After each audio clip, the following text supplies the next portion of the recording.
Okay, everybody. Hello, hello, hello. Welcome to the presentation. I appreciate. I might, but we are here, and you are here. Happy Friday to you, wherever you are in this brutal world.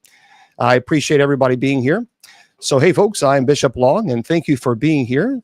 And yeah, yeah. Blah blah blah. Anyway, for those of you who don't know, I want to please tell you to make sure you go to our great site. It's called kgradb.com. They're sponsors of ours, and we appreciate them very much. As a matter of fact, this show right now is airing on KGRADB radio. So KGRAD as in dog, B as in bicycle.com. Go to that site and make sure you subscribe. But when you do, put Bishop as your promo code. You're going to get 30% off your subscription. It's already inexpensive. It's a great site, kgradb.com. Put Bishop as your promo code. You can go to my website, bishopjameslong.com, if you want. Head on over there, check it out. And then, of course, the church's website is usocc.org. So usocc.org. That's the church's website. I want to remind everybody that, Emma, you're in the hospital. I hope that you're going to be right back in the up on your feet here pretty soon. So, not dressed like a bishop. Actually, I am, but I appreciate the insults. I have these are called clerics. Bishops wear clerics, and this is called an Episcopal chain. Again, you got an individual who think they're Roman Catholics who probably never set foot in the Roman Catholic Church, but nonetheless. I appreciate all you guys being here. Hello. Okay, so we're going to do this because obviously people in TikTok just simply cannot behave. They just cannot. They can't.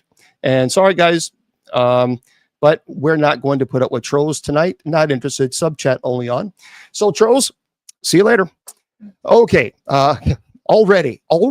They have to do it. They have to do it. It's sad, really. It really is.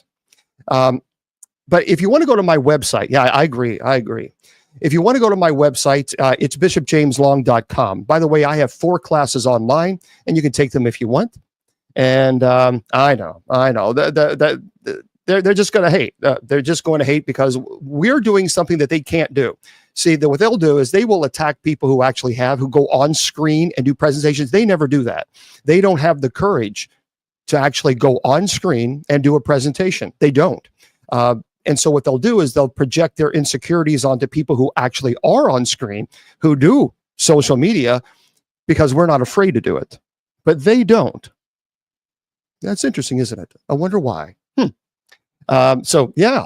Anyway, so for those of you who are on TikTok, sub chat only is on. Everybody can watch, but if you want to chat, you got to sub. That's just the way it's going to be.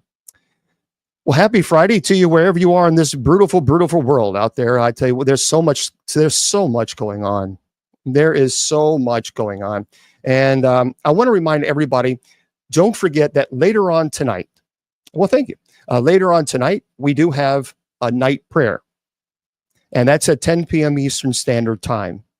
So what we'll do is we usually start the chat around 9:50 p.m. Eastern. And then as well as on TikTok. And then at 10 o'clock, we actually start night prayer. Okay? Well, listen, again, happy Friday to you. Happy Friday to you. I hope that you're having a fantastic Friday wherever you are in this beautiful. Today is Paranormal Friday show. Anytime it's a Paranormal Friday, it's a good show. It is a good show. It's a good time. And I'm looking forward to it. Hopefully you are as well. Yeah, there's a lot. Of course, now that we're kind of slowly going around the corner, there's going to be a lot of paranormal conferences starting back up. It's always been like this. During the winter, the paranormal community kind of goes in hibernation. It's kind of like there's not a whole lot going on in the paranormal community. And thank you. And for those of you subscribing or offering gifts, thank you very much for doing that. If you guys on this computer hear me say thank you, it's because my friends on TikTok are either subscribing or offering gifts, online gifts. So I appreciate that very much. And I always want to say thank you for that. So anyway, that's what we have. We have a Paranormal Friday. And oh, yes, this is not, I know this is not open mic night. I know. I know. All right, let's bring her in. Yes, she was raised in a barn. Hello, Miss Wilma. How are you doing? Howdy. Happy Splung. Hi, everybody. Hope everybody's having a great night tonight. Well, I was until you just busted my eardrums. But hey, I appreciate you being on here. Put the moonshine down. Can you at least have a conversation without getting too cray-cray? For those, I do want to say, I want to say that Mr. Producer and Bishop Long, it does a great job getting everything ready before the show. Well, job done. You guys is doing a great job. well, what? Because I heard y'all trying to get the show, everything working, the lights and everything, and you all had to do a great job getting everything done. So well, job done to you and Mr. Producer. Oh, Mr. Producer, huh? So now, what is Mr. Producer now your boyfriend? Now she's flirting with Mr. Producer. Isn't that convenient? I'm not flirting with it. Isn't that convenient? I'm just saying. Can't take you anywhere. I think I said I want it's just like Miss Wilma kissing up to Mr. Producer. I tell you what, either it's a producer or a director. It's one or the other. So I tell you what, you don't miss a beat though. You're right on top. I mean, you are just woo. Mr. I wanted to thank you and Mr. Producer for doing a great job on getting everything ready before the show. He does a good job. He does a good job. We're just not going to tell him. Otherwise, his ego. But I'm going to tell him. Oh, I'm sure you are. I'm sure then he'll buy you a Hungry Man dinner, TV dinner. Actually, I think that he does a little more than you do, maybe, trying to get everything ready. Okay. And I like the part earlier he said he could blow you up. I pretty good. Oh, I'm sure. Are you done? Can we please get on with the Paranormal Friday shows? Oh, I mean, when he said, "Can you blow me up?" Oh, I thought. Great. Now, Mr. Producer is saying thank you, Miss Wilma. I mean, again, this is Senior Citizens Unite here. That's what this is. That's what this is going on. Mr. Producer and Miss Wilma, Senior Citizens Unite against poor Bishop Long. Okay. Really? Seriously? Anyway, before I was rudely interrupted, Wilma, today is Paranormal Scary Spooky Friday. Yes. Yes, and I'm surprised you're here because you're scared of your own shadow. Well, actually, I am. I know you are. Because one night, well, the power's out. But one night I was going to the bathroom and it has a mirror in there, you know. Well, anyway, I walked in and I screamed and thought, oh my God, somebody's in here, but it was me. Well, I mean, with all due respect, if I saw that reflection, I'd scream too. I mean, you know what I mean? Well, but the power went out and I was going to the bathroom, wasn't thinking of the mirror. And I do appreciate you sharing your bathroom stories with us, but today's Paranormal Fridays.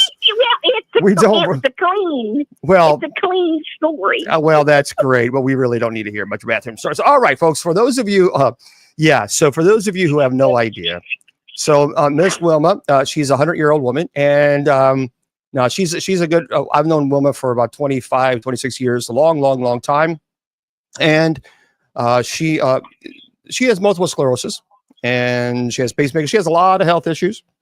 But you know, she likes to she just shows up and says, "How you doing?" You know, we're here Saturday, usually on open mic night. And good grief, Wilma, your microphone is, I have to turn you down because you're screaming. She turns her speaker like the 500. That's much better. Now I can't hear myself scream over the microphone. So yep. Okay. Oh, we're not talking about Mr. Producer. We're talking about James here. I just want to make sure it didn't hurt his ears too. Well, love is in the air. Well, let's just go ahead and give you a bouquet of flowers. Okay. So, but Miss Wilma, now, she is a strong believer in superstitions. She just is a really, how many, I'm just curious, if you believe in superstitions, oh, well, thank you. Thank you very much, Yolanda. If you believe in superstitions, put 1. If you believe that they don't exist, that it's all nonsense, put 2. I'm just in the chat. If everybody could do that, because I'm really, really curious. So if you truly, let me move this thing here, this monitor. If you believe that, they exist and you got to pay attention to them, put a 1.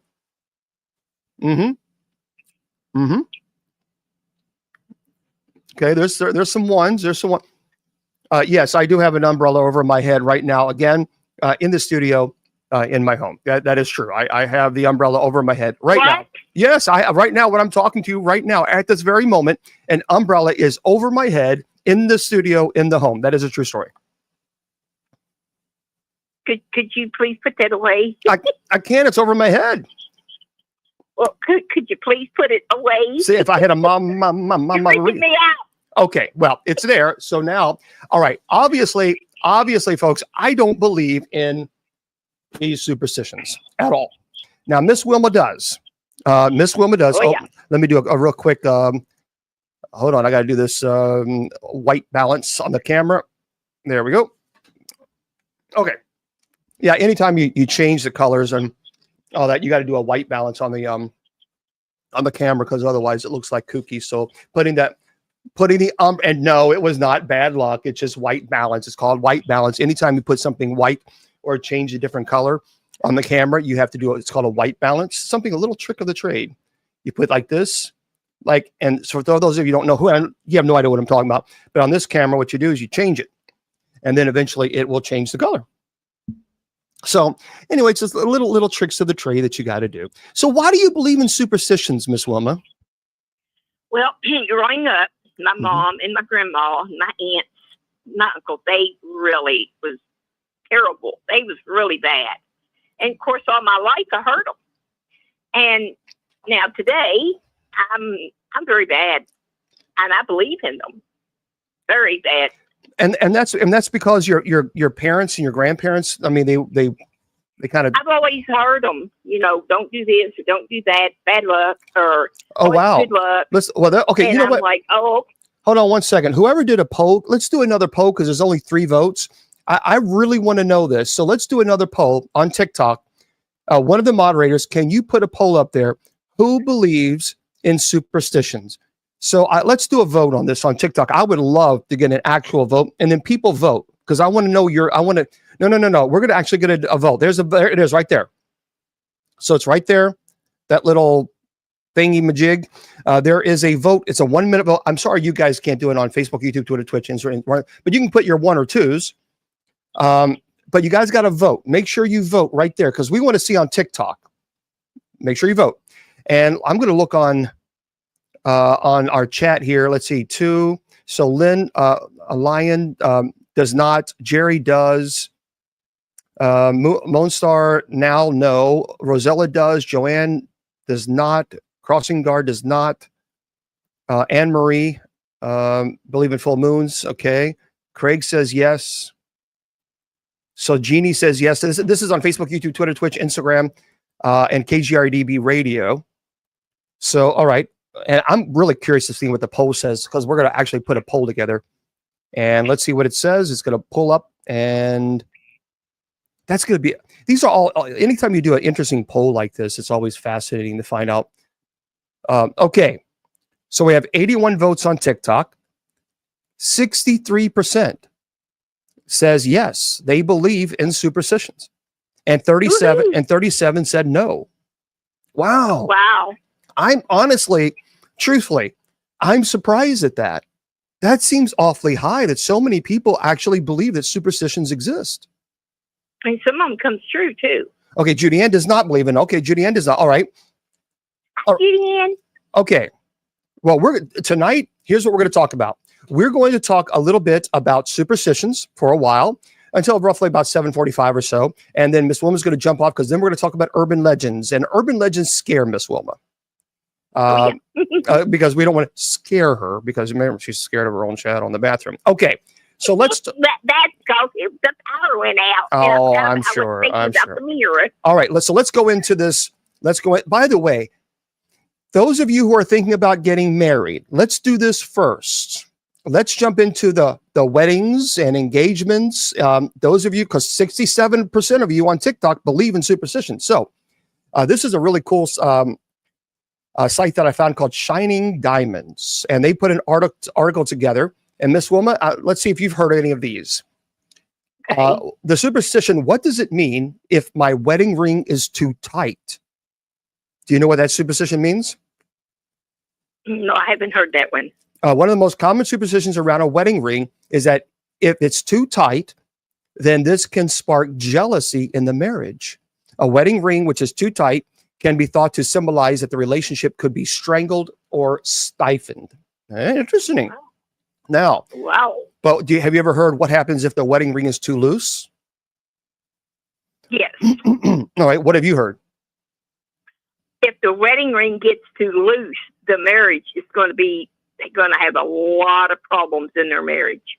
Well, yeah, because it says here that it's a foreshadowing of parting of ways, that the wedding ring is likely to fall off. And many people believe it signifies forgetfulness and will ultimately lead to the end of the marriage. Oh, come on, you guys can't believe this. Just size the ring before you put on it his or her finger. But it's not. Okay. Now, also, it's bad luck. Like, hold on. Like for me, I'm not married. Hold on, because we got to go. Okay, I'm sorry. Yeah, because I'm going to go down the list. Because I know I saw your list, and we're going to go down the list that way because I did a lot of homework to find out where these comes from. Oh, okay. So, is it bad luck to try on your wedding ring? What do you think, Miss Wilma? Oh, come on! How are you going to know if it fits? It is very bad luck. You don't put that wedding ring on until he does. Until he says, when the preacher says, "You do," and he said, "Yeah," and they put that. The preacher puts the wedding ring on, but you do not try that on till you get married.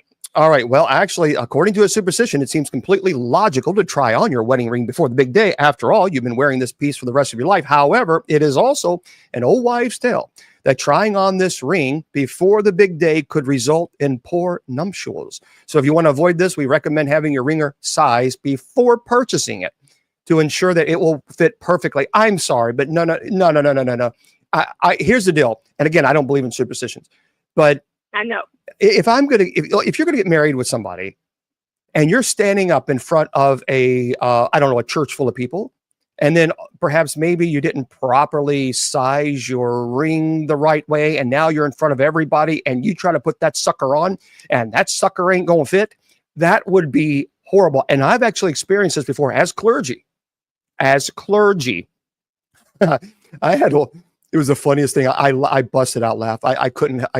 So the wife, the bride, and the groom. So she was going to put his ring on his finger, and it wouldn't fit. And she was getting a little. She was like, "Oh no!" She's like, "Oh no, you mine. You are mine." This, and she was so careful. She's like, "Oh, you're mine. This is gonna." She said, "You gained too much weight. You gained." She was like, "What happened to you? What happened?" And so I'd never seen this in my life. She took that wedding ring. She put it in her mouth. She got it all. I mean, putting yucky. Yeah. And then she's got it. And she said, "Now it's going to work." And she shoved that sucker on his finger. And she said, "It ain't ever coming off. It ain't. Now you're mine." And that was just, I've never seen in my life a bride was like, "Oh, this is gonna, I don't care if it's too small, it's going on your finger." Your heart. That was hilarious. Okay. Yeah, that was crazy. Oh, yes. Now, I have heard, according to this website too, that is it bad to drop your wedding ring during the ceremony? Have you ever heard of this, Miss Wilma? If you drop your wedding ring, yes. That I've heard this too. So here's what, and I've seen this happen before. According to a wedding ring superstition, dropping your wedding ring will rid evil spirits from your marriage. Your wedding ring will be released of negativity, leading to a long and prosperous marriage, as the aura of your marriage is cleansed to evil. So some people say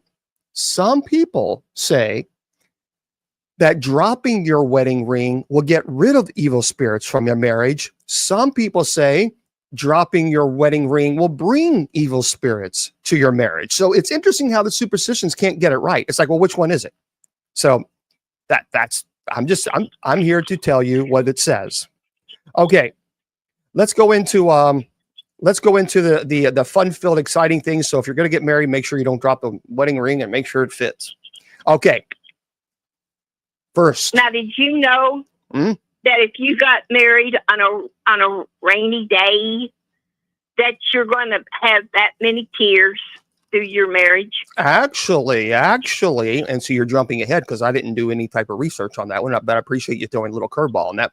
But actually, no, I didn't do a curveball. I just stepped off of it. Actually, there are some cultures that says, because I read that on that website, that when it rains on your wedding day, it's actually good luck. Wow. See, I heard it's bad luck because that tells you how many tears you're going to have on your wedding. Yeah. I'm doing a lot of crying. See, even Jane said it's good luck.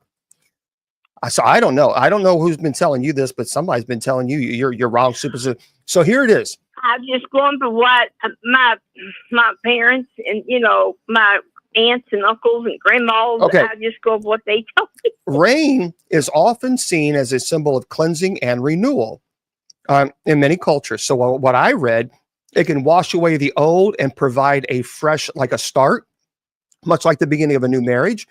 So this metaphor with the rain coming down is like a new beginning. And also this is very interesting. In some agricultural societies, farming, rain has long been associated with fertility and abundance because it helps crops grow. So in some cultures that are heavy with farming, they believe that when it rains on your wedding day, that the marriage will be very fruitful and there will be lots and lots of kids because of it. So wow, isn't that weird? It is cool. It is. All right, let's talk about this. If I had a mirror, I would break it, but I don't have a mirror. Well, I do want to see the stuff get married part. On the marriage. For me, I'm not married. So it would be bad luck if I put any kind of ring on my wedding ring. Okay, you're getting way ahead of ourselves. We're going to take one by one because I didn't study that one. You're fired. I didn't know what you studied or not studied. We saw that wedding. So that's She's fired. She's fired. She's in timeout with Sean. Okay, let's talk about mirrors. You are convinced that if you break a mirror, so breaking a mirror brings 7 years bad luck. Do you believe in this? Yes. Oh, why? Okay, what's the deal? Who told you this? What happened? My aunts and like I say, I was raised, but yeah, if you break a mirror, 7 years bad luck, definitely. And you've had that happen before where you broke a mirror and you had 7 years? I've had so many bad looks, not just the 7 years on the line. But anyway, I've always heard that if you break a mirror, no. Oh, come on, you guys actually believe this? Okay, so have you ever broken a mirror? Me? Yeah. Yes. And did you have 7 years bad luck because of it? Well, I've had so many bad luck. Oh, that's come on. Oh, you guys, come on. You guys can't. Are you guys really believing this? Yes. Well, definitely. For those of you who don't know, in ancient times, a little history, because I'm a history nerd, mirrors were considered tools of the gods, and breaking one was seen as an insult to them. So in ancient Rome, mirrors were once thought to be tools that reflected a person's soul. So breaking a mirror was believed to bring harm to one's soul and led to 7 years of bad luck, because 7 equals the years of completion. So there you go, guys. That's a little bit of a history behind where we get that from. All right. Now, Miss Wilma, no, I'm not going to do it now, but I had an umbrella and I opened it up multiple times right here. I did it live on the show. I did a video I put on TikTok, because opening an umbrella indoors is bad luck. Now, certainly you don't believe that. Yes. I strongly believe in that opening up an umbrella, and like if you go in a store and if you know how they're raised up, I do not walk under them. I walk around them. I will not walk under them in the store. And no, you don't raise an umbrella in the house. There's people who Now, actually I know agree with you- this. Yes. Now, let me just say this. First of all, let me say this as well before we get into it, because I have a massive list. All right. So Miss Wilma, last week, was going on and on and on about superstitions. I was like, oh, we got to do a show on this.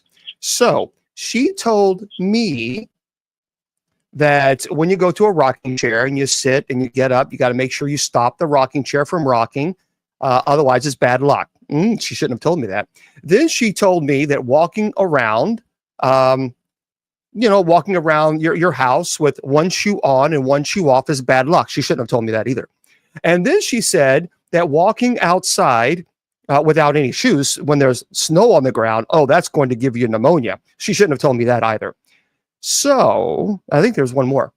So I decided that when it snowed out there last week, I went right outside with no shoes on and I stood right out there in the snow because she was absolutely convinced that I was going to have pneumonia. Didn't have pneumonia. She then told me about the shoes. If you walk around the house with one shoe on, one shoe off, bad luck. Well, I decided to do it with both shoes, walked around, and still no bad luck. Then the rocking chair. I did that. Of course, I let that sucker rock, and it still rocked. And I walked away, and still nothing. I think there was one more, Miss Wilma, wasn't it?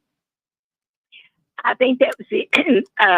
Yeah, when you step outside, keep your mouth closed because that cold air goes into your lungs. Needless to say, I walked outside. I took the biggest breath I could possibly take, and I'm perfectly fine. Did. Now, so I want you to explain, Miss Wilma, if in fact, because you were absolutely convinced that these are the worst things you could possibly. There was one more thing that I did that really freaked you out. Of course, the umbrella too. Yes. But nothing has happened. Nothing has happened. And I mean, that's good. It's nothing happened to you, but it still freaks me out. I guess because I've known it all my life. Okay. By the way, the umbrella situation of having it indoors, it actually may have originated from Victorian England. When umbrellas were large, they were unwieldy, causing potential damage indoors. And also in ancient Egypt, umbrellas were used to protect against the sun god's wrath. So opening one indoors, it was seen as disrespectful to the gods and could bring bad luck. That's where this comes from. See, that's why it's important to tell people where these things come from. Okay, I will tell you this 100%. If there is a ladder right in front of me, I would walk underneath it, back and forth and back and forth and back and forth. I would do no. Very bad. I would do the whole show standing up, walk. If I had it, I would put one right here, and I would walk under. So you're walking under a ladder is bad luck.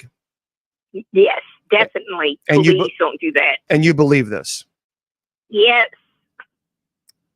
That's bad luck. Do you have any? Never walk under a ladder. Do you have any story where someone walked underneath the ladder and it gave them bad luck? True stories. I don't remember any. Isn't that interesting? But that is bad luck. I mean, you don't walk under, because none of us really did. We knew not to. Well, I mean, considering you're 100 years old, you certainly have to have somebody. I mean, that's a long life. No. Okay. Yes, in 70 years of my life, I have been told never walk under a ladder. Yes. But nobody did it because we grew up not to do it. I wish I had if I had a big ladder, I would put that sucker up right now. Okay. Oh, my stars. By the way, for those of you who don't know, I know you would. I would. This superstition, walking under a ladder is bad luck. Let me tell you what it's from. It stems from medieval times when a ladder that was leaning against a wall formed a triangle with the ground, symbolizing the Holy Trinity. So walking through it was considered blasphemous. That's where it started. Interesting. Now, I know for a fact, Miss Wilma loves when black cats cross your path. She loves it so much. It just makes her so excited. You don't believe that black cats crossing your path brings you bad luck. You certainly don't believe that. Yes. Now, that has happened to me Okay, now I know I'm clumsy, but a black cat went in front of me, and I had three bad lucks in one day. One day, and it was that black cat's fault.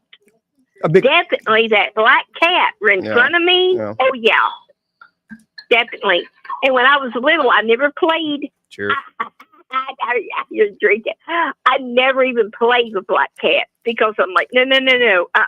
You're bad luck. Oh, come on. Because a black cat crossed your path? Yes. Now, a friend of mine's dad, when he was driving, that if a black cat ran across the road, he would look in the mirror, make sure nobody's coming. He stopped the car. He would back up the car, turn it going a different way. He wouldn't even drive over that way, over that black cat. No, he would not do that. No way. So he wouldn't even consider it, huh? No, my friend's dad was very bad about that. All right. Well, here's the story about that. For those of you who don't know about the black cats crossing your path, thank you there, neighbors. The black cats crossing your path brings you bad luck. Let me tell you why. See, in the Middle Ages, black cats, they were associated with witches and evil spirits. So the belief was reinforced during the Salem witch trials. And the superstition of a black cat crossing your path likely originated in medieval Europe, where black cats were associated with witches, evil spirits. It was also believed that if a black cat crossed your path, it was a sign of impending misfortune. So really bad. It's kind of stupid, too, because back in the day, they associated cats with witchcraft. And when they had the horrible plague, that was because of rat droppings. So the Einsteins thought, well, we got to get rid of the cats because the cats associate with witches.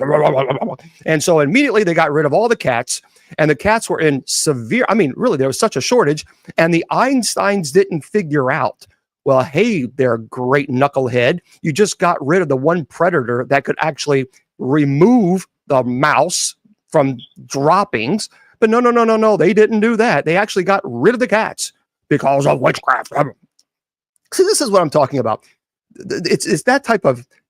So the superstitions, Miss Wilma.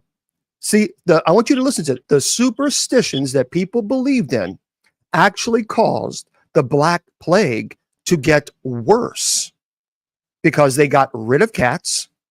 They allowed mice is okay. Come on in, mice. Sure, just go ahead and poop everywhere. That's great. No, that's great. That's okay because you see, this is what I'm talking about. That's kind of cuckoo for Cocoa Puffs. All right. It's bad. Oh, I'm sure it is. So it's getting a black.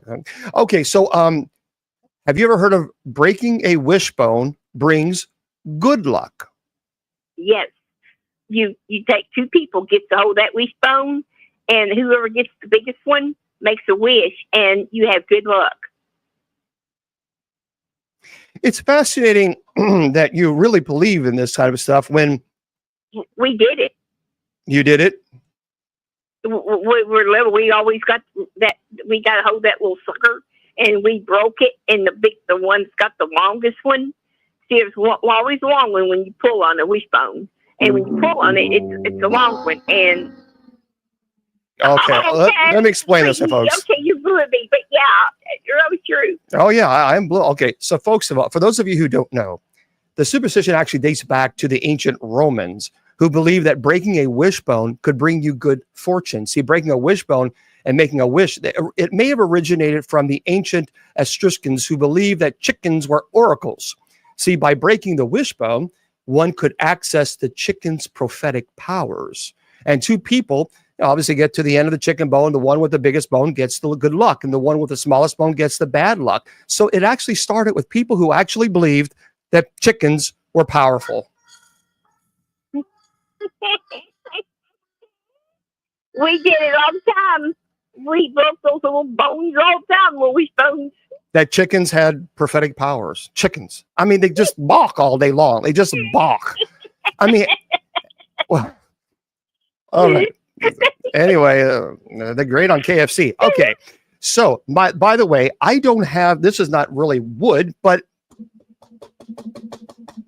now, if I had Kylie and Fuzzy here, who are my little fur babies, they'd be like having seizures right now because they'd be screaming and hooping and hollering because they think But knocking on wood allegedly brings good luck. Now, you definitely don't believe that.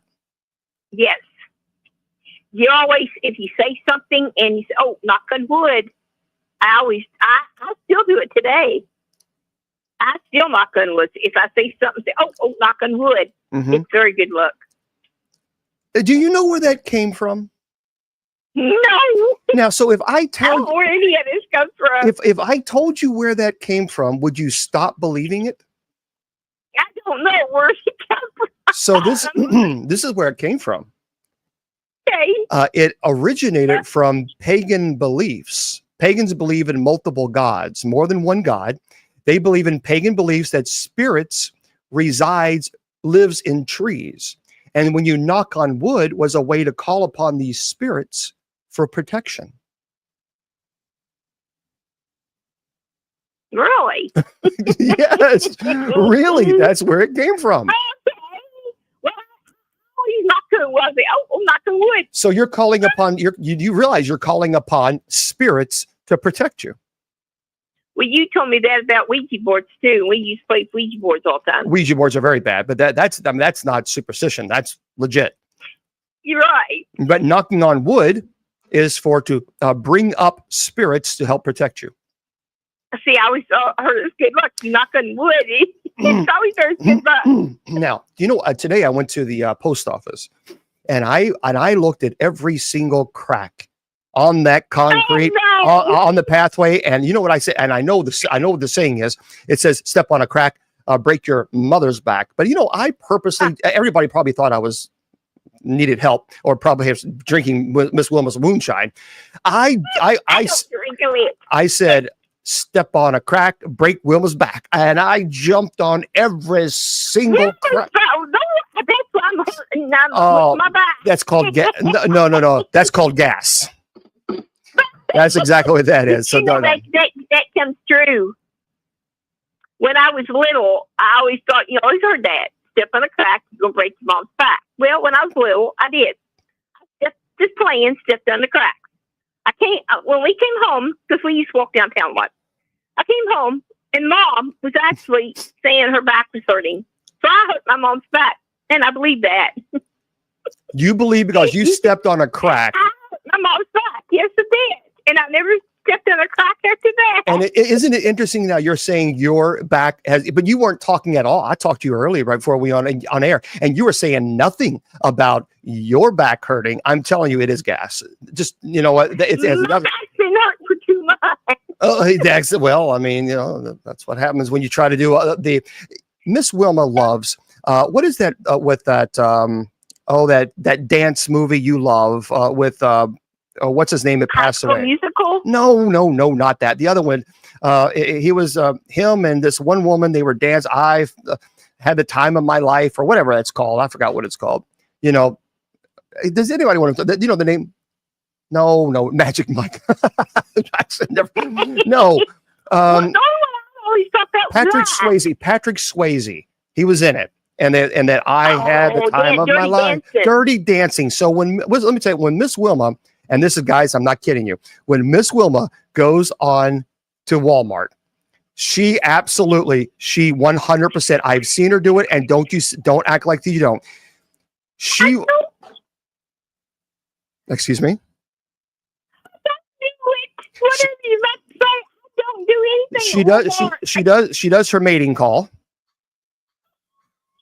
And then what happens is she will absolutely do the scene from Dirty Dancing with her Walmart boyfriends, and it works every time. I was able to get rid of my little walker and RC. Or, by the way, for those of you who don't know, step on a crack and break your mama's back. Well, actually, the superstition likely originated as a warning to children to be careful to avoid accidents. See, European and early American folk. The tales, they spread the notion that empty spaces and cracks, like whether in sidewalks or floors or even in walls, they were actually connections from earth to the spirit world, and messing with them in any way would cause trouble and misfortune. So that eventually gave away to the popular nursery rhyme, step on a crack, break your mama's back. And that's actually why it started. Okay. Now, one thing that I don't have, and I don't understand them. I don't. It's just it's nasty, nasty. I don't know why anybody would carry around with a rabbit's foot. I do. Why am I? You know what? And that's what we're supposed to do, right there. It's good luck to carry a rabbit's foot with you. Yes, yes, yes, yes. It's very good luck to carry a rabbit's foot. A rabbit foot? Why? Yes. Some chain. Some who? It's a little chain, keychain. I know. Rabbit foot. I've seen them before. It is nasty. I mean, it's a dead foot. It's a foot from a dead animal that you're walking around. Well, I tell you what. Let me tell you. You know it's good luck to carry a 4-leaf clover, too. We're not right there. We're still talking about the dead foot that's hanging around. I mean, this is a Jeffrey Dahmer thing going on here. I mean, you're walking around with a dead animal's foot in your pocket and thinking, "Oh boy, I'm gonna get a date tonight." I tell you what. Well, it actually has worked because Miss Wilma, she carries around the rabbit's foot, and those Walmart men, they are asking her all the time, "Hey, honey." That's true. They will ask you, "Come on over and I'll buy you a TV dinner." They actually said that. To Miss Winter. Okay. They actually did. The twin brothers, yes. By the way, for those of you who don't know where that came from, it actually dates back to ancient Celtic tribes who believed in the luck of various animal parts, including rabbit feet. Because some say the belief that carrying a rabbit's foot brings good luck may have originated even from some early African American folklore, where it was believed that the foot of a rabbit was a powerful charm against evil spirits. So who knew? Now, another one, I love horses. I'm in Kentucky. I love horses. And I got to see, and let me tell you something, guys, if you've never, it was amazing. I got to see American Pharoah.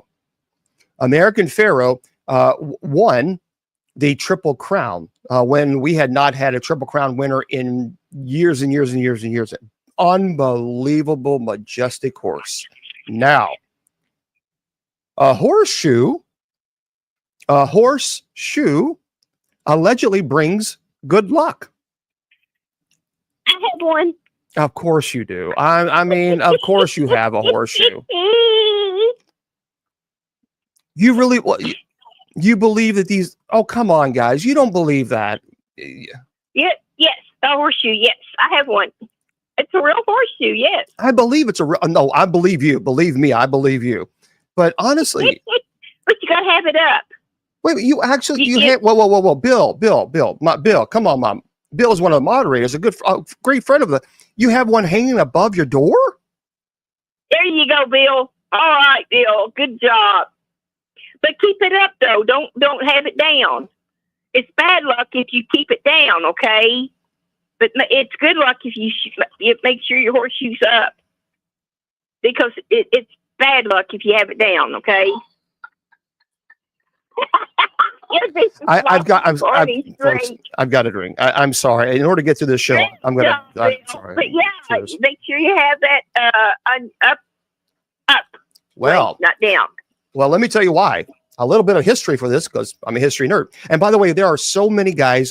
Tomorrow at 8 p.m. Eastern Standard Time, we're going to continue this conversation. So we'll talk some more. So we're not finished yet, but just letting you guys know, because we had so many. We're gonna definitely go tomorrow at 8 p.m. Okay. Here's what our iron horseshoes were believed to ward off evil spirits and protect against witches. Yeah. Anyway, hanging them with the open end up was thought to catch and hold good luck. And hanging a horseshoe above a door for luck may have originated from European folklore. It was believed that horseshoes, it could ward off evil spirits and bring good fortune. I swear if I had one, I'd put it upside down.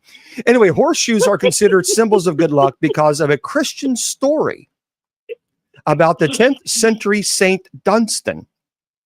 So here's what happened. This was 10th century. This is a long time ago.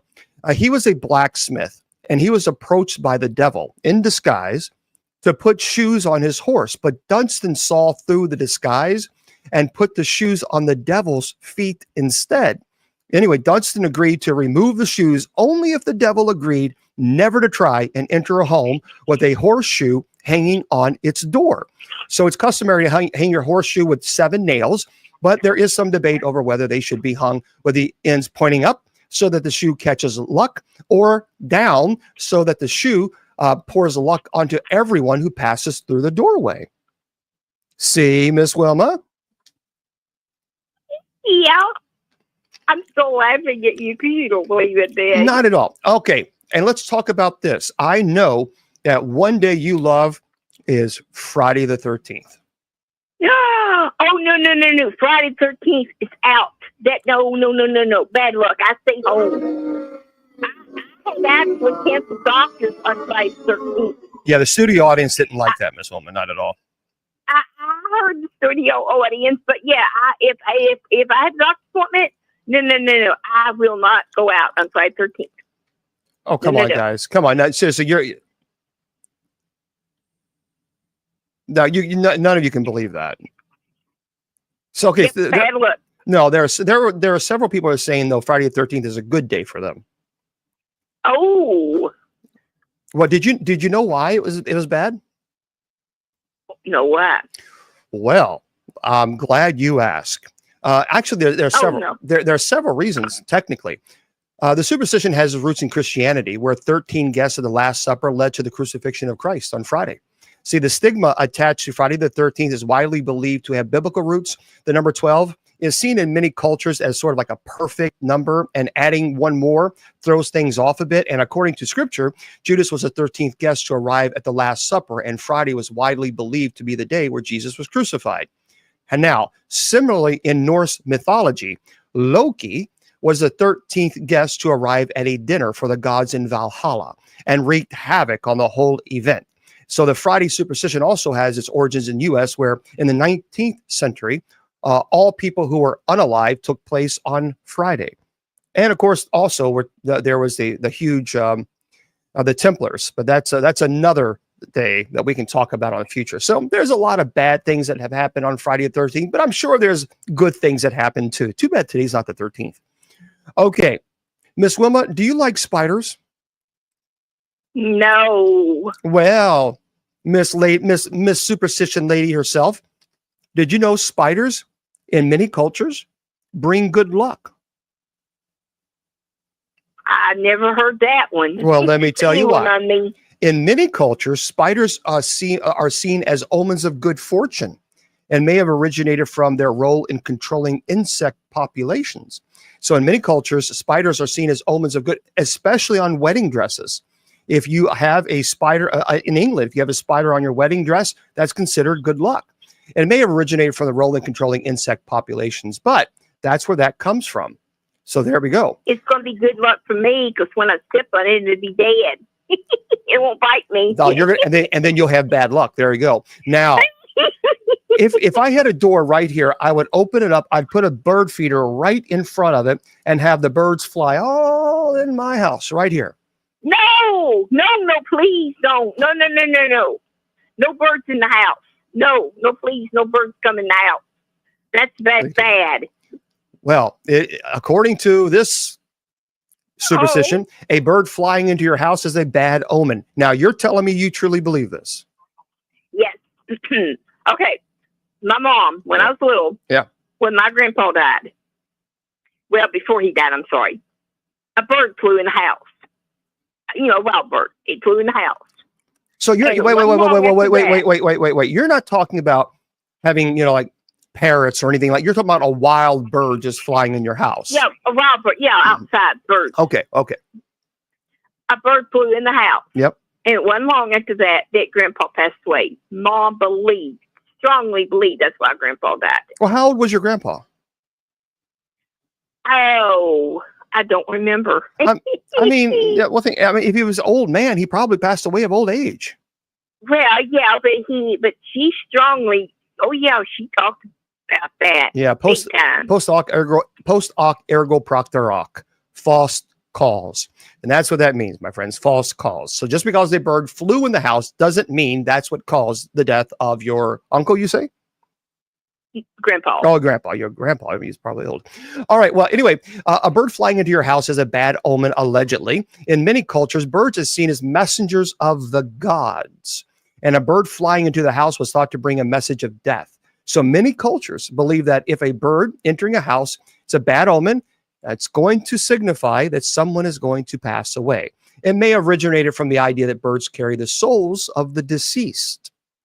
That's kind of crazy. That's cray.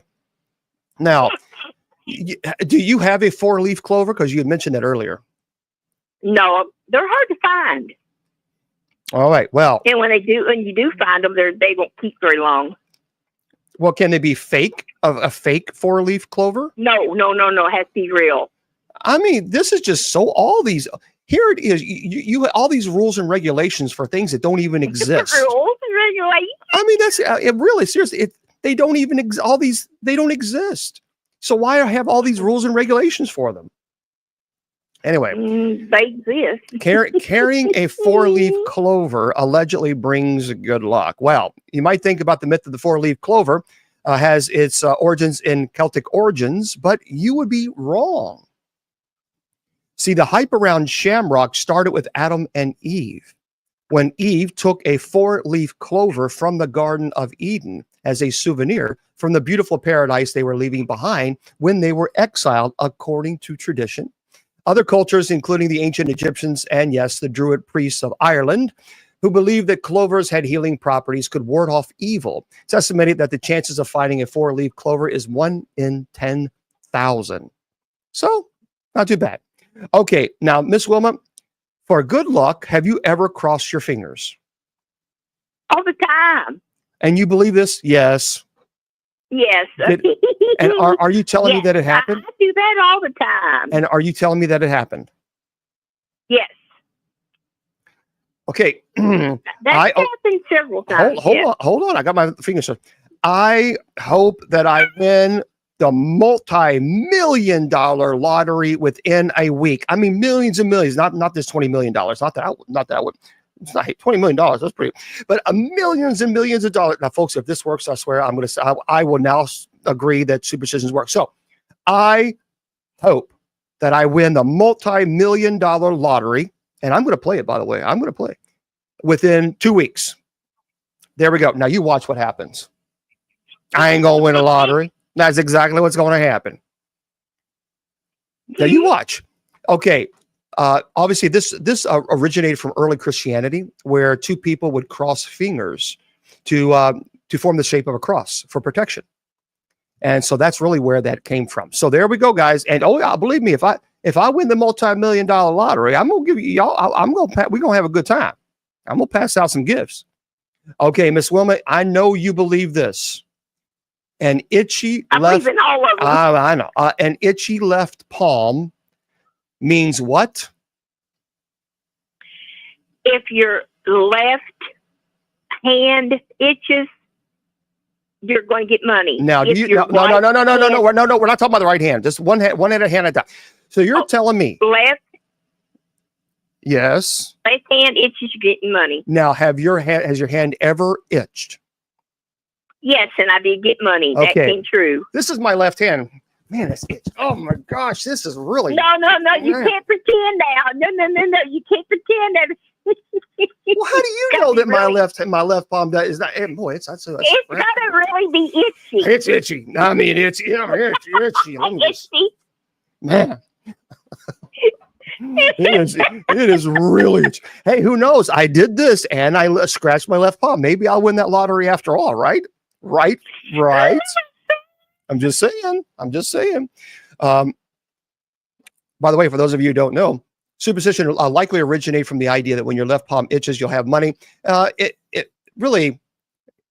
originated from the belief that rubbing an itchy palm on wood could bring financial success, because obviously back then they would find a tree or something and scratch, and they would ask the gods to bless them. So that's really where that came from. All right.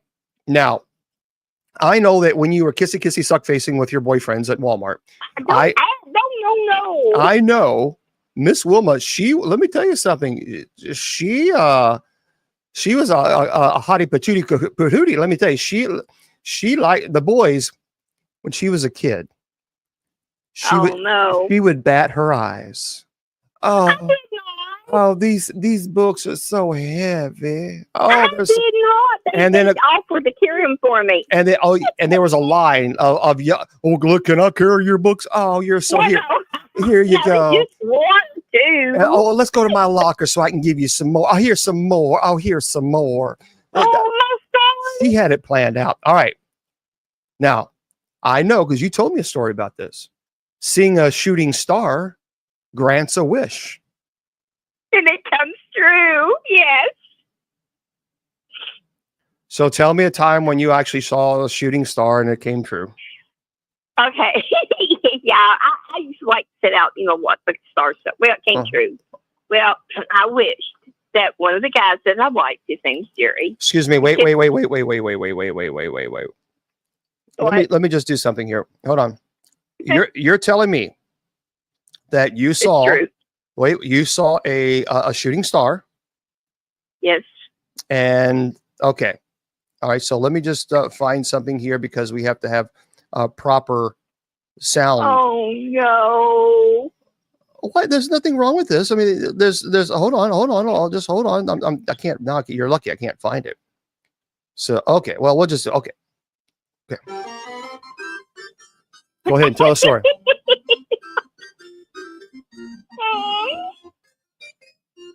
That was your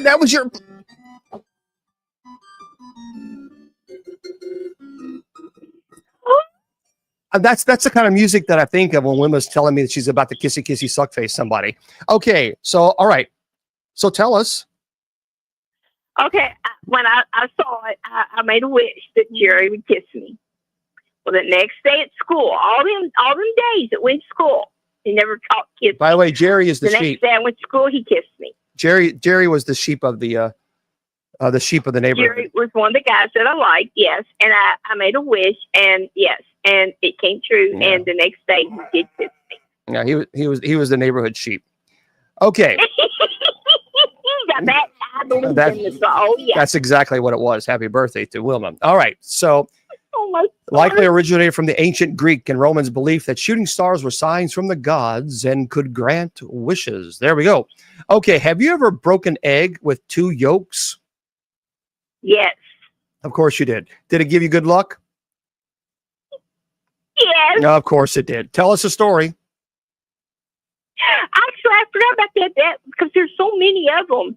Yeah. When I broke the egg, it had two yolks in it. Yes. My boyfriend came to see me. One of the guys. One of the guys.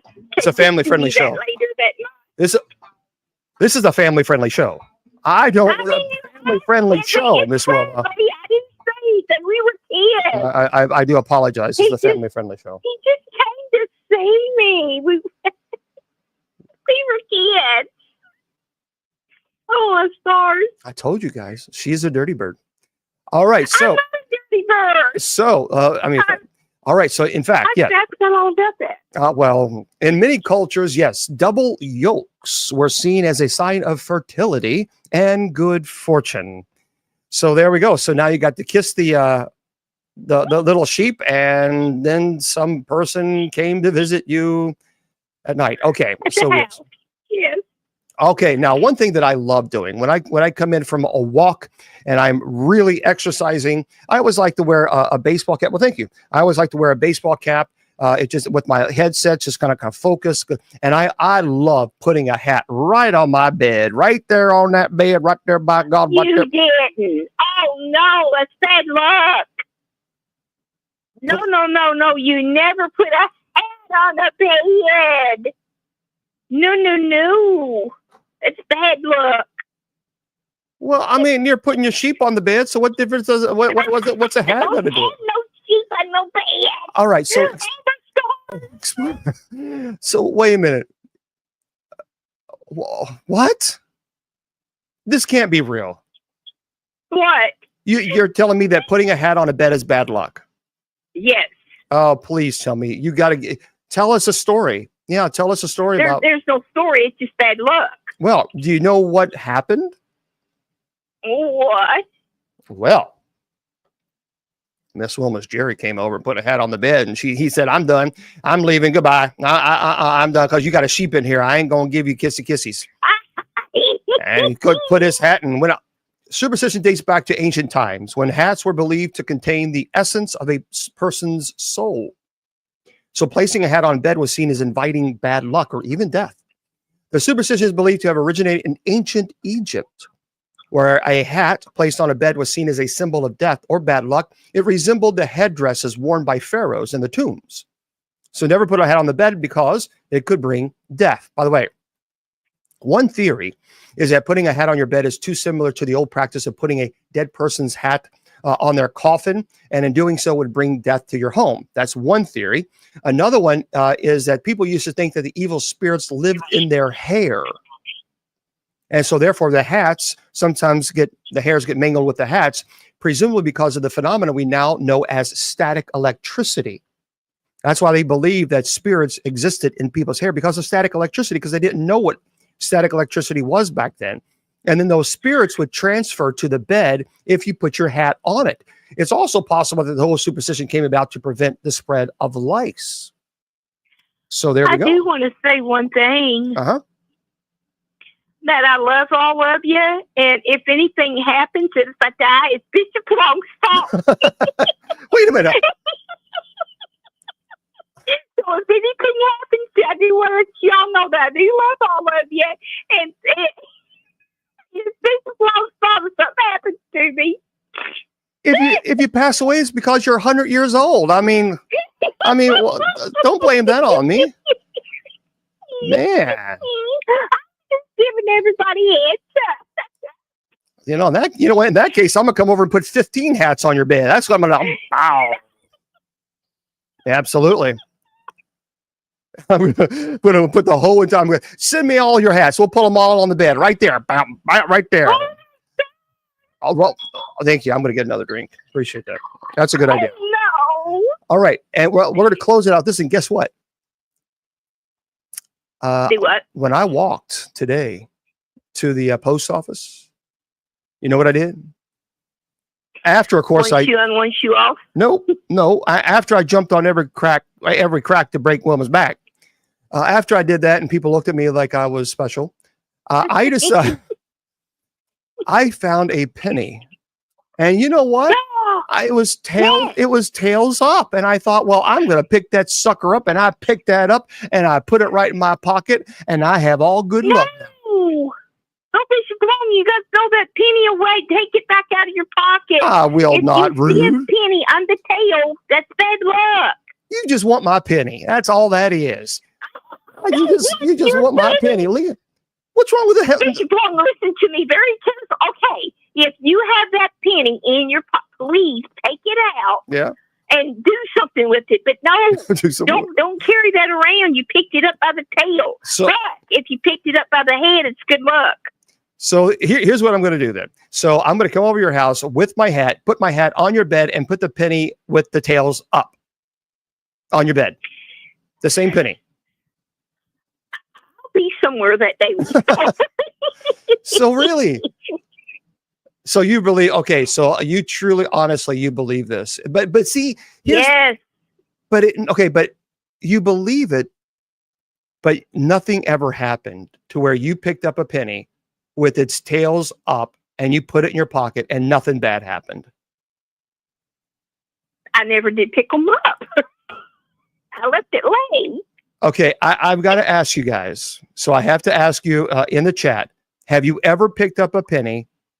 Yeah, pennies are no longer being minted, but have you ever picked up a penny where the tail was up and you picked it up and nothing happened? Nothing at all. I have. I've done it plenty of times. Really? Yes, it's a penny. I mean, not that I was looking hard up for a penny, but it was like, well, there's a penny. But yeah, I never picked them up. I just I let them lay.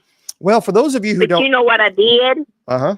I rolled it over on the head and then let somebody else come along, pick it up, and give them good luck. Well, that's cheater, pumpkin eater. You can't do that. That is a cheater, pumpkin eater thing kind of thing. Somebody else could find it. see, that would give them the good luck. But I turned it over on that's what I always Well, did. for those of you who And don't, I'll still do it. I'm sure. So for those, the superstition may have originated from ancient beliefs that metal, particularly copper, they had protective properties from evil, so it kept evil away. The belief that finding a penny heads up brings good luck may have originated from the ancient practice of placing coins on the eyes of the deceased, with the heads always facing up. It's a form of payment to the ferrymen to cross to the river Styx into the afterlife. That's why. So if you had the pennies facing down on the person who'd passed away and you put them on the eyes, then the ferryman would not take that money and they wouldn't cross the person over into the afterlife. That's pretty cool stuff, isn't it? That's pretty cool stuff. Yeah. Now, Miss Wilma. Yes. Have you ever sneezed, or has someone ever sneezed in front of you and you said immediately, "God bless you"? Oh, yes. Now, besides just being a polite way of doing that, is there a reason why you'd believe this? It was good polite. I never did know that was a good luck or a bad luck thing. I never heard about this one. Well, actually, sneezing. Yeah. Well, the custom originated from the belief that sneezing it pushes away evil spirits from the body. So when people say "God bless you," that was to protect the sneezer from these spirits coming back. So that is a way. That's one of the reasons why we say "God bless you" after. Yeah, that's pretty cool, isn't it?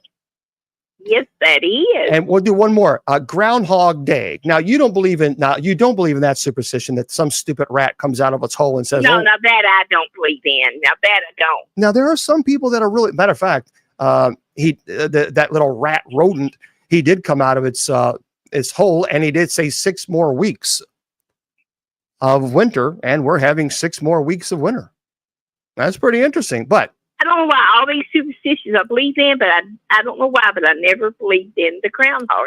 I don't know why. Well, for those of you who don't know, animals predicting the weather was adapted from German culture, where settlers arrived in the United States and chose Pennsylvania as their home. So the old Candlemas Day tradition in Germany involved members of the clergy distributing blessed candles, which were used to determine how long the winter weather would last. And animals were also observed to see how long their hibernation periods lasted. And Germans closely tracked badgers and found groundhogs to be the next best thing. So now you believe, and we'll stop there, but you believe in animals being able to predict the weather, but they can't do that anymore now because it's just so unpredictable. Don't you think? Yeah, it is. Yeah. Well, Miss Wilma, I want to thank you for your willingness to jump on with us and chat with us about some of the superstitions. I'm glad I did get to come on tonight and be with everybody. Yep, and we're going to. I had a good time with everybody. And we're going to be here tomorrow at 8 p.m. I'm not leaving because I have until 9 o'clock, but Miss Wilma's going to jump off, so we have until so tomorrow at 8 p.m. Eastern Standard Time. Judy Ann is going to join us. Miss Wilma's going to join us, and then afterwards, later around 9 p.m. or so, 9:15, we'll bring the moderators up. And then on TikTok, and we'll have, maybe if you want to continue the conversation, because there's a lot more that we did not get to. So, Miss Wilma, I want to thank you so much for your willingness to join us tonight and share some of your infinite wisdom. And we certainly appreciate that, Miss Wilma. So thank you. Well, you're welcome. And I hope everyone has a great night. I do love all of you, and God bless. All right, Miss Wilma, thank you. Night, Bishop Long. Night, right. Everybody. Bye-bye. All right, everybody. There we go. That was Miss Wilma. I think she was raised in a barn. Okay, so that was Miss Wilma. We appreciate her joining us tonight and talking about superstitions. And like I said, there are so many that we did not get to. I'm going to talk a little bit about urban legends. Just a little bit. I want to do another show on that because I've updated the list. And these urban legends are very cool. Maybe just 1 or 2 urban legends, because then I want to do a show on that again, because there are people who absolutely are 100% convinced that urban legends exist. I'm curious. Let's do a very quick little poll here on TikTok, and then if you guys on Facebook, YouTube, Twitter, Twitch, well, we're not on Twitch, but Instagram, whatever, you guys on this computer here, if you believe in urban legends, put a 1 in the chat. If you don't, put 2. And if we can put some type of poll, do you believe in urban legends? So let's do TikTok. We're going to do a poll. Hold on, everybody. Hold on. The one or two. No, guys. On TikTok, the 1 or 2 was for these guys here. I run the show on 2 different computers, so we can't put a poll up here. So for those of you on Facebook and YouTube and KGRADB Radio and Twitter, if you believe in urban legends, put 1. If you don't, put 2. For you guys, there we go. Now we have a poll right there. At least on my screen, it's right there. There's the poll. So do me a favor, if you would, vote in the poll and let us know if you believe in urban legends. Urban legends are pretty cool. I mean, they're somewhat freaky. So we'll see how that going. By the way, urban legends. Let's go into some of the scariest urban legends. Oh, it says superstitions. I don't know what number it is. I didn't put the poll together. Okay, well, it says superstition, so you guys know what it means, urban legends. Okay. So many people say on this chat 1, 71 votes. So it says superstitions. So let's do one more vote. Let's fix that. And let's change it to urban legends, because I really want to get a valid. So let's do one more poll if we can. Urban legends. Do you believe in urban legends for TikTok? Most people say yes on the other social media platforms. But I want to talk, while you guys are doing that, I want to talk about this really cool article that I found regarding urban legends. So Alaska, one of the biggest urban legends in Alaska is the Alaskan Triangle. There you go. There's another poll right there, a new poll right there for you guys. Encompassing an area ranging, near Juneau in the southeast, to the northern Barrow region, to the western metropolis, to Anchorage. Here's the problem. Let me just say this before. The problem with the urban legends, or I should say with the Alaska Triangle, is this. It is so huge. It's massive. So of course, they're going to say if anything in the world, it's just so, you know what I mean? It takes up the whole entire darn state. Wow. All these people believe in urban legends? 84% on TikTok says yes, they believe in urban legends. And 16% said no. Wow. Now that's impressive. I didn't know it was that massive. I think urban legends are fun. Do I necessarily believe in them? I think maybe there are some stories that have maybe legend folklore to it, but would I say, yeah, absolutely, I'm all about, I believe this? No, I'm just not a big believer in that type of stuff. I don't know. Maybe I like to debunk everything. If I can't explain it, I want to debunk it. And so the one about the Alaskan Triangle, everybody pretty much knows. But it's it takes up most of the darn state. And so if somebody goes missing, or if a plane goes missing, or a boat goes missing in Alaska, they always say, it's the Alaskan Triangle. Well, if you put the triangle to pretty much the whole entire state of Alaska, then yeah, any bad thing, you could say it's because of the Alaska Triangle. And that is true. So the Alaskan Triangle, it's encompassing an area ranging from near Juneau to the southeast, to the northern Barrow region, all the way up to the western metropolis of Anchorage. So like I said, it's practically the whole entire state. Alaska's answer to the Bermuda Triangle is comprised some of the most barren wilderness in the U.S., and it apparently craves souls. Anyway, more than 20,000 people have gone missing without a trace in the area during the past half century alone. Are they being consumed by mythological beings? Yeah. Or lost on extreme hikes? Yes. Or simply vanishing into a dark vortex? No. Nobody knows. Well, we pretty much know, though it's not for lack of trying. So when the government lost House Majority Leader Hale Boggs Cessna to the Triangle in 1972. Okay, first of all, you're flying a Cessna. Okay, Cessnas are great little planes, but Alaska is notorious for very precarious weather. And it's even unpredictable. So flying a Cessna over Alaska has its dangers, especially if you're flying in an area that perhaps maybe you're not completely familiar with the terrain, because it's also very cloudy. And when you're flying a Cessna, it's quite easy for a cloud to cover a particular mountain, and then all of a sudden, see, that's what I mean. So anyway, Hale Boggs Cessna, in the Alaskan Triangle, 1972, a massive search turned up tons of conspiracy theories, but nothing else.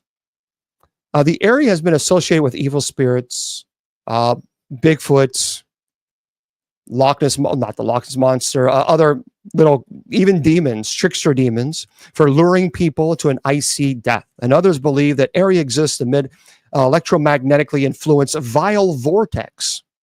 Still others think it's a Darwinian result of explorers taking on nature. Regardless, the area continues to claim people that underneath the massive blanket of snow and rock likely lies one of the largest and best preserved mass graves in the world. And this is what look, here's the deal when it comes to the Alaskan Triangle. I just don't believe it. I just don't. Again, I'm skeptic by nature, but you can look, that would be like putting a massive triangle over the United States and saying, well, now it's the United States Triangle.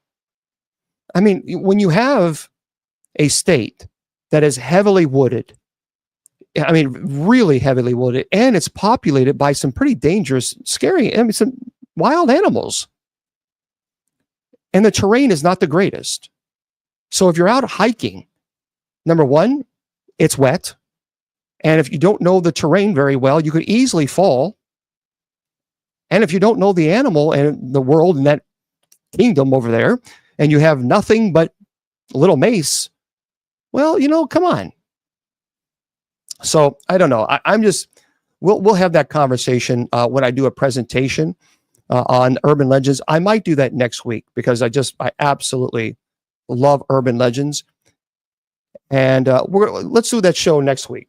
So, Mr. Producer, we're going to do urban legends, and maybe I'll bring somebody up, maybe an expert on urban legends. I don't know anybody who is an expert on urban legends, but maybe.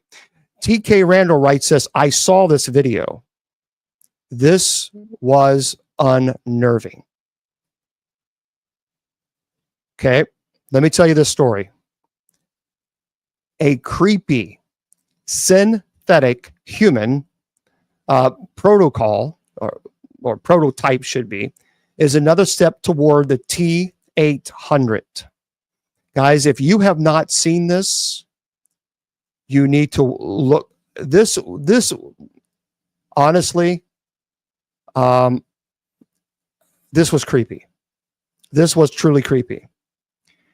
And for those of you who have no idea what I'm talking about, it is a proto-clone. There's a creepy synthetic proto-clone. It's another step toward the T-800. And this is by TK Randall. When I saw this video, I thought, I don't like this. A company in Poland has created a humanoid robot with life-like synthetic muscles and translucent skin.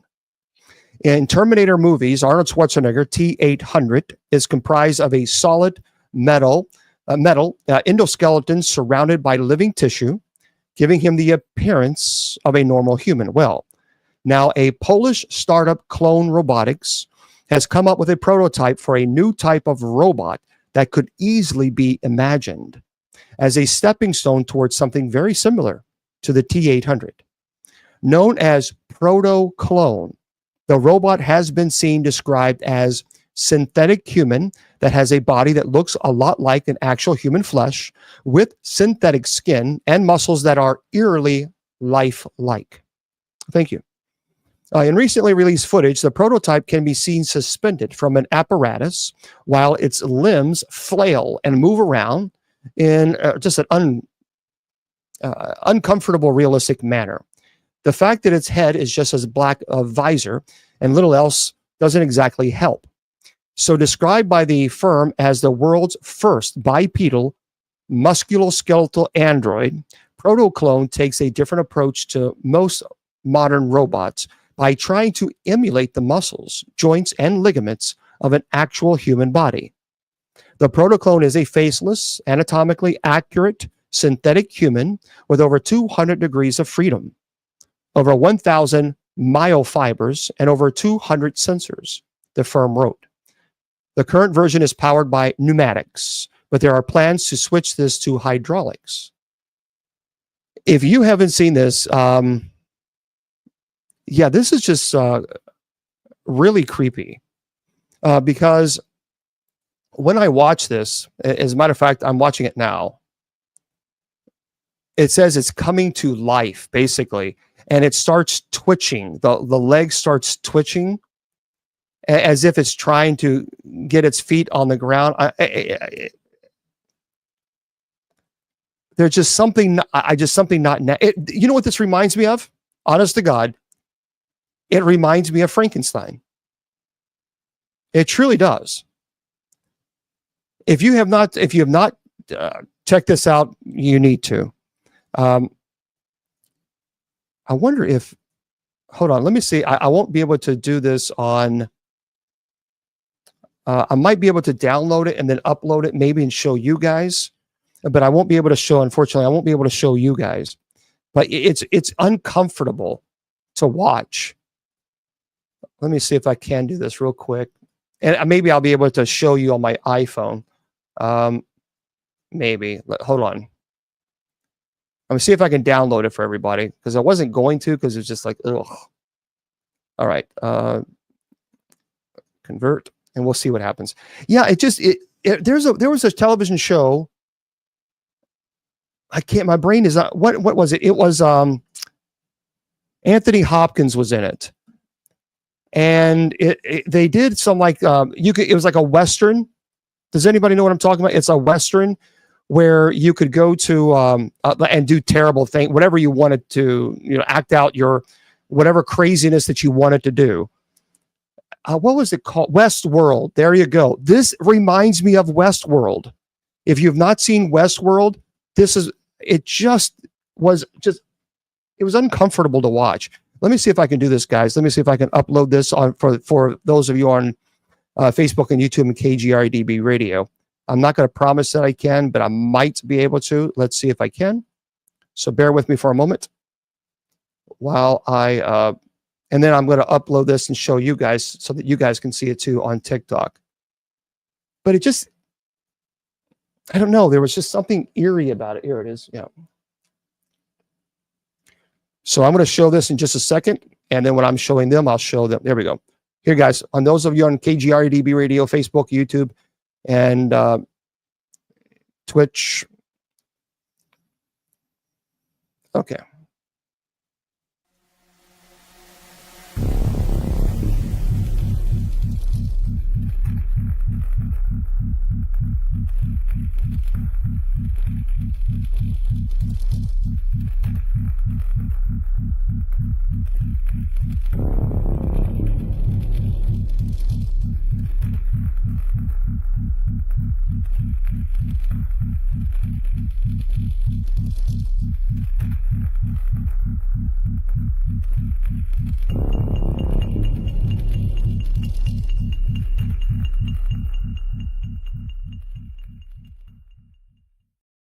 So when I saw that, and I'm glad it worked, it just gave me a really uncomfortable feeling. And it kind of reminded me, honestly, of It did. It reminded me of Frankenstein. So the company, let me find the company. It's called Protoclone. Okay. So Protoclone. And it is a company that has this, and now who knows? I mean, the current version is powered by, let's see, blah, blah, blah. We talked about that. Yeah, Protoclone. Trying to double check, make sure it just, So, okay, the new Polish startup, it's called Clone Robotics. That's the name of the company. It's a Polish company. It's a brand new company, Clone Robotics. And they have named this Protoclone. But I don't know, God. Yeah, when I saw that, I thought, boy, that is just creepy. That is just creepy. Yeah. Oh, yeah, let's open the chat for everybody because I've had sub chat off for everybody. So let's turn it on. Just be nice. Otherwise, I'll put sub chat again. So on TikTok, we'll put everybody can chat, but just be nice. Okay. But yeah, isn't it? This is a really interesting. I don't know if you guys have. So let's see. No, we're going to talk about this one tomorrow because that was an interesting thing. So for those of you who don't know, Trump's move to declassify UFO files, surprisingly, can you imagine, may expose decades long of cover-up. Okay, Thor, you've asked me that question, and I've answered their question before, and you continue to do it, so now you're spamming. So I don't think that's cool because we've been very, very kind to you. And because you kept asking that yesterday. Why do we pray to people? I answered that question several times for you. See, the thing is if you're going to ask people to respect you, then you need to give respect in return. Because it seems like you have a serious problem with my faith. And so, as I've been very respectful to you, you've not shown the same respect. So I'm going to answer it one more time. Okay. You know what goes against my Bible? People who judge. You're blocked. Goodbye. See, that's what I'm saying. And it does not. Actually, if you look in 2 Maccabees, it actually prays for the dead. Read it. It's in Scripture. And why we pray for people is the same manner that you ask people to pray for you, as you did the other day.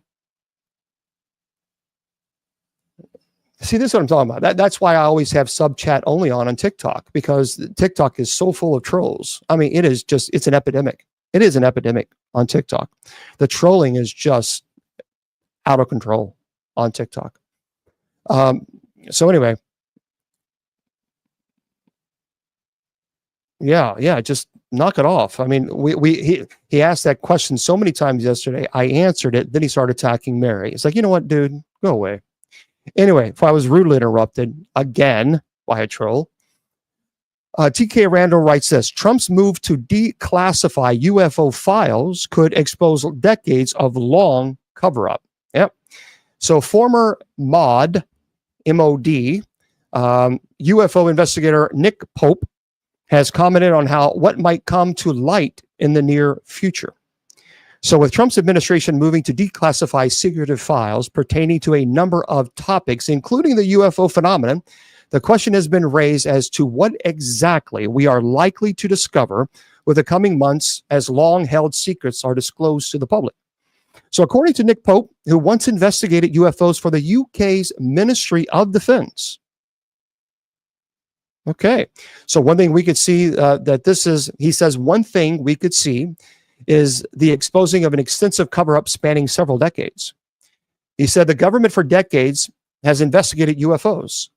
I think it's undeniable that the government has looked at this for decades. He recently told Fox News Digital. A lot of people believe that there is a smoking gun somewhere in the files. It is a very widely held belief that elements in the U.S. intelligence community know that some of this extraterrestrial and have documents and files relating to this. I just believe there's something there. I do. I just believe there's something there. Yep.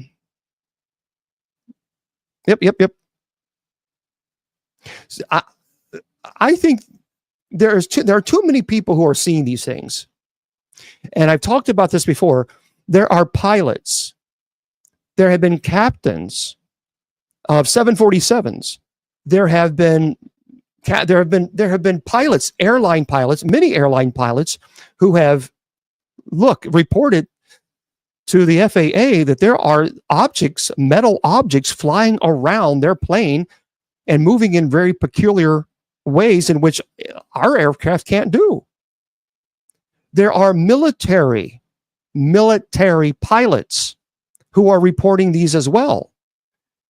Look, when you have the most advanced technology in the world flying in the airspace, meaning our military equipment, and you have true Top Guns out there who are flying these suckers, they are the best of the best, the cream of the crop. When they are reporting seeing something that their F-16s can't catch up to, that now I'm very interested in that. I want to know what's going on. Because if you have the most advanced military equipment in the world cannot keep up with whatever flying object, it can't be a balloon, I'm sorry, but our most advanced flying object can catch up with a balloon. But there's something going on because there are pilots that are reporting seeing metal objects that are moving at extreme rapid speeds that our planes can't catch up to. Now, our computers can track them. And then people say, well, I don't believe in UFOs. Well, then explain that. Well, it's a drone. Really? If you don't think that the top... okay, I don't even know how to respond to things like that. Come on. So, you know what? Here's what's interesting, though. There in Latin is argumentum ad ignorantium. So there is that is argument from ignorance. So what people will say is, I have never seen this, so therefore they don't exist. No. Now that's different than saying I've never seen one. Well, that's fair. You've never seen one. But if someone says they don't exist because I've never seen one, that's argumentum ad ignorantium. Just because you've never seen one, that doesn't mean they don't exist. Sorry for the negative, double negative, but you get the point. But there are people who have reported seeing these things, and I think there's something there.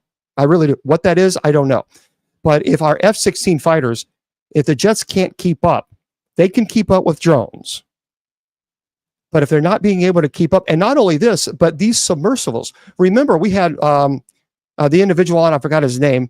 We had a special guest on who he did a documentary on this. And these metal objects are flying everywhere, and then they're going into the water and coming back out. Now, last I checked, a drone, we don't have drones that, unless, I don't know there's any drones that will fly in the water and fly right back out. But something is odd that. So anyway, it continues on. He says, a Pope also remarked one of the questions of the UFOs pose a threat to national security. He says it's definitely a threat to, or potential threat, particularly because the pilots, the radar operators, the intelligence community personnel who looked at some of these cases consistently say that these things are displaying speeds, maneuvers, and accelerations that make the best of our aircraft look like kids' toys. Now, I want you to listen to this carefully. This is coming from Nick Pope. Nick Pope investigated UFOs, and remember, he was the UK's, United Kingdom's Minister of Defense. Well, he worked for. So he investigated UFOs for the UK's Ministry of Defense. So this is not just a person, who's at a local bar giving his personal opinion on it. This is a person who has investigated these things. And I'm going to say this a quote again. Again, this is from Nick Pope, who investigated UFOs for the UK's Ministry of Defense. And he said this, that these things that they're seeing, it's definitely a threat or a potential threat, particularly because the pilots, the radar operators, the intelligence community, the personnel who looked at some of these cases consistently say that these things, these UFOs, are displaying speeds, maneuvers, and accelerations that make the best of our aircraft look like kids' toys. That's profound. I mean, when you're comparing these UFOs to the best of our aircraft, and you're comparing the best of our aircraft to kids' toys compared to these UFOs, that's concerning to me. I mean, that's an eye-opener. He said, and he continues, so an adversary has made a quantum leap, in which case the United States needs to know about that and close the gap pretty darn quickly.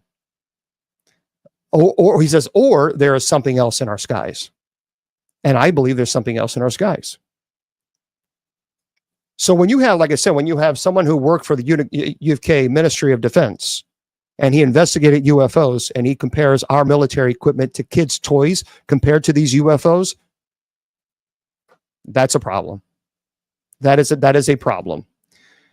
Yeah, it's amazing. All right, I want to say this because it's already spreading, and I told you that it would, and it's going to continue to spread like wildfire. And here's why. Spreading fear will get you likes and followers, and you make money when people subscribe to your channel and they comment. And so now this is all over social media, and I knew it would be. I told you, asteroids. And now it's everywhere. So let me tell you the truth of what's going on with this asteroid that everybody wants to scare you with. I'm giving you heads up now because it's only going to get worse. This is from Isaac Schultz. NASA has made a big update to an asteroid potentially on a collision course with Earth in 2032. So 2024 YR4 turned heads when it became the most dangerously rated asteroid earlier. Now, the potentially hazardous asteroid that's listed as 2024 YR4 caused really concern over the last few weeks as its odds of hitting the Earth in 2032 dramatically rose. Now, those odds have plummeted to near zero. So for everybody who's spreading misinformation to scare people, NASA has now stated that the odds have plummeted to near zero. This was just released yesterday. So the astronomers' calculations of the asteroid's path have been updated to indicate that Earth is almost certainly not in the space rock's plans. So almost, and it's almost, according to NASA's Center for Near-Earth Object Studies, the asteroid's current chances of hitting the planet in 2032 is 0.28%. That's basically 1 in a 360 shot. It's a far cry from just earlier this week, when models had the asteroid impact probability of a staggering 3%. That means 1 in a 32 odds. So they're saying it is safe to say that we're out of the woods. But perhaps still in the backyard of uncertainty. And suffice it to say that the odds are not zero, but the sudden plummet for such a relatively high probability is a sigh of relief. So this is coming from NASA. Now you know, at one time it was 3%, and that was concerning. That was concerning. And by the way, the asteroid is, again, people spread this misinformation that this asteroid, it's going to end civilization as we know it. No, it's not. It was not the size of the asteroid that ended the dinosaurs.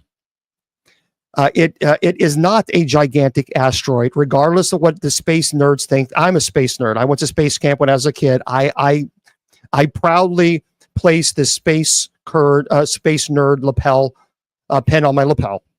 Okay, I mean, you go to space camp as a kid, you're pretty much a space nerd. Oh, come on, I accept it. I love space camp, by the way. Yeah, I had spacesuit is pretty cool. Okay. So it's not a gigantic asteroid, guys. The estimates range from 130 to about 300 feet wide. It is still large enough to destroy a large city, or section, a region of the Earth, certainly. It just would not cause global cataclysm. It just would not. So again, since the asteroid's impact to odds are now 1 in 360, the asteroid's Torino risk is rated 1.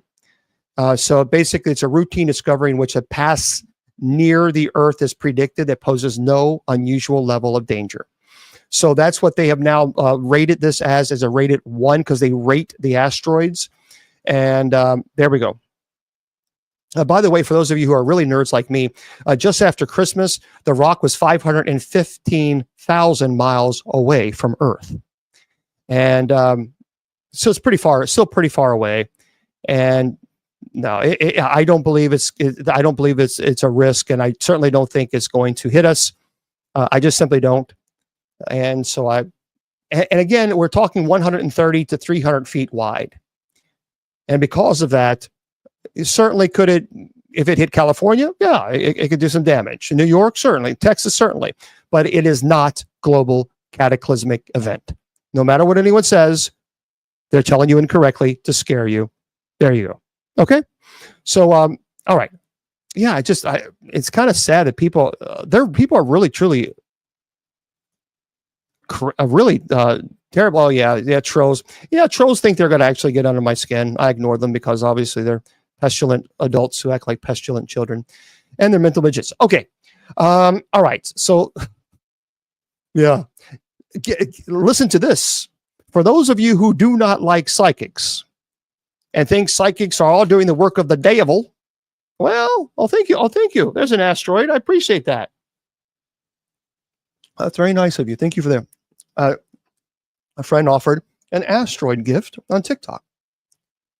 For those of you who don't like psychic mediums, well, let me tell you a little interesting story. This is by Ariana Benman. But listen to this. Yeah, that was beautiful. A gruesome unaliving. We have to say unaliving because of TikTok's rules and regulations. A gruesome unaliving rocked Northern California. Well, thank you. Then came the CIA's psychic army. This is a true story. Very fascinating. In April of 1972, Russell Targ, a Colombian-trained physicist with an unusual interest in the paranormal, met with the Office of Scientific Intelligence. That's a secretive branch of the CIA that monitored biological warfare, nuclear weapons, and guided missiles during World War. Well, anyway, the bespectacled researcher was there to pass along a concerning and rather peculiar piece of information. Their Soviet enemies, who had likely been experimenting with illegal substances, hypnotism, yoga, and black magic, were now reportedly moving inanimate objects with their minds. One woman, a self-proclaimed psychic from Leningrad, had apparently torn up a dismembered frog's heart with her mental powers alone. And from a military standpoint, the implications were horrifying. You can understand that, because if you're in the battlefield and someone's going, yeah, it's a little bit of a problem. Okay. Sorry, it's a little, we spend a lot of money on special effects. Spare no expense. Now, so the U.S. government brokered a deal. They truly do. They brokered a deal for an initial investment of $874, or just under $7,000 in today's dollars. Well, thank you. So Targ and his colleagues, fellow physicist Harold Puthoff, would test the feasibility of using psychic spies at their Menlo Park lab. The operation called Stargate. Stargate. This actually exists, guys. Would go on to explore whether ordinary civilians could locate clandestine military facilities across the world using their hidden third eye. Now, amid the delirium of the 70s, when psychics were hired to solve major crimes and other things, their introduction of such a government program didn't seem out of the ordinary. But bureaucratic infighting, general skepticism, and sudden unalivings of renowned subjects destroyed the Project Stargate before it had the chance to reach its full potential, according to officials who oversaw it. I would love to speak to an expert, not somebody who thinks it existed. No, an expert in Project Stargate. That would be fascinating. So if you know anybody who really is a legit expert on this topic, we got to bring them on. We've got to bring them on. No, we're talking an expert in it. Is Bill an expert? I don't know his expertise. So, though it seems outlandish, global militaries have flirted with the metaphysical realms for years and have long tried to harness supernatural powers for covert intelligent operations. Oh, okay, got it. Yeah, this would be amazing. See, these Project Stargates, I mean, when you dig into this kind of stuff, it really makes you kind of... I disagree with you, TJ. Completely disagree. You're an expert, so am I. Yep. Yep. Let me tell you a little story about psychics, because a lot of people want to immediately attack psychic and mediums. Now, first of all, let me just say, I know there's a lot of people who claim to be psychics, and they're about as psychic as my dog. And there's we all know that there are people out there that are not psychic, and they're doing it to make a buck off people's misery and all that. We know this. That's not a surprise. But let me for the hater-gators out there who's always going to attack psychics, let me tell you a story that you cannot dispute. And here it is. So I was a chaplain for a major metropolitan police department. And I've told this story before. And the police had told me that they had gotten a tip from a psychic medium where they could find the remains of a missing person. I did not believe it. I'm very skeptical by nature. But they wanted me to be with the family, should, if they find something, because they didn't want the family to come to mess up any type of evidence. And so I was there. Now, I saw it. And I can't explain it. But here's what I saw. Oh, thank you. That's very beautiful. Thank you. Within 5 feet of where this psychic medium told the police where they could find the remains, they found the body. I can't explain that. The psychic medium didn't do this. And people say, well, that's the devil. No, it's not. No. And I'll tell you why. People are so quick to judge. Devils, I am an expert in theology.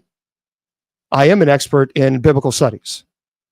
And I've spent my entire life studying demonology. And one thing I will tell you is demons will not give you peace of mind. That I'll tell you. And anyone who tells you otherwise is a liar. Demons take your peace of mind. This family, prior to having this psychic do that advice or a tip, was very anti-psychic medium. They were hardcore. Everything was a demon. They're all doing the work of the demons. This family was extremely hardcore. Their entire life changed at that moment. They had to reevaluate every time they thought that, because that gave them peace, a closure, peace of mind. It gave them closure. And I spoke to the family, and afterwards, they had thought, they were pretty harsh against psychic mediums. They, that they're doing all the work of the devil. They're going to burn in the fiery pits of hell. They did the whole 9 yards. But when that psychic medium was able to help the family, when the family was able to receive a benefit from this person who helped the police with they didn't get paid, nothing at all. So when it benefited the family, then the family all of a sudden started changing their thoughts on psychic mediums. I think that's kind of selfish. So when it benefits you, then it's okay. But if it doesn't benefit you, then you're going to throw the book at them saying they're going to burn in the fiery pits of hell. That is so selfish. That is so narcissistic. So I was there. I was present. I saw what happened, and I can't explain it. And I can tell you this whole entire family changed their whole outlook on the beliefs in psychic mediums. And if you're going to come in here and attack Lorraine Warren, you're in the wrong place. Lorraine Warren was my friend. So no, I'll block you. I'll block you in a heartbeat. So we ain't doing that here. We ain't doing that here. But this is really interesting. So I just wanted to say that. Just let everybody know. For those of you who are listening to this later on the podcast, we're going to say goodnight to you guys. I want to remind everybody that, of course, we do have this presentation on podcasts. I'm going to be publishing it here momentarily for you guys to listen to it later. You just go to bishopjameslong.com, and all you got to do is click on the Spreaker, and there it is. But for those of you on Facebook, YouTube, Twitter, and KGRDB Radio, so tomorrow, remember, I'm going to be here at 8 p.m. Eastern Standard Time with Miss Wilma and Judy Ann. We tell jokes, and then we're going to bring on the moderators later on TikTok only. So we'll be here tomorrow at 8 p.m. And then Sunday at 8 p.m., we have Bible study. For those of you who tell me I never speak about Jesus, I never see you at Bible study on Sundays and Wednesdays. We won't, and I don't know, night prayer. Well, we've been doing it for 20 years, for Monday through Friday. But anyway, nonetheless, always have to adjust the tros, don't you know?